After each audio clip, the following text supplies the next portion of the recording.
রূপম একদিন মাঠে খেলা করছিল। হঠাৎ সে দেখল আকাশে একটা মেঘ, কিন্তু মেঘটা কেমন যেন তুলতুলে। আরে, মেঘটা তো ঠিক আমার মাথার উপরে, যেন একটা বিশাল গোলাপি রঙের লাড্ডু। রূপম অবাক হয়ে ফিস ফিস করল। রূপম দৌড় দিল।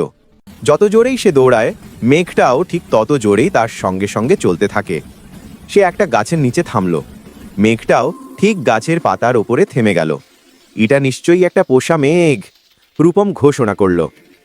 রূপম মেঘটাকে ডাকল, এই, তুমি কি আমার বন্ধু হবে? তোমার নাম রাখবো ফুলো। কিন্তু মেঘটা কোনো উত্তর দিল না, শুধু ঝিলমিল করে হাসল। এরপর সে ঠিক করল মেঘটাকে ধরতে হবে। রূপম একটা লম্বা বাঁশের লাঠি জোগাড় করল আর সেটা আকাশের দিকে উঁচু করে ধরল। লাঠিটা মেঘটাকে ছুঁয়ে দিল। সঙ্গে সঙ্গে মেঘের একটা ছোট্ট টুকরো টুপ করে রূপমের উপর পড়ল। রূপম টুকরোটা হাতে নিয়ে দেখল নরম মিষ্টি গন্ধ, আর যেই সে জিভে দিল অমনি, এটা তো মেঘ নয়, এটা তো বিশাল কটন ক্যান্ডি। রূপম জোরে হাসতে শুরু করল। তার পোষা মেঘটা ছিল আসলে একটা দৈত্যাকার মিষ্টি, হয়তো কোনো মেলা থেকে উড়ে এসেছে।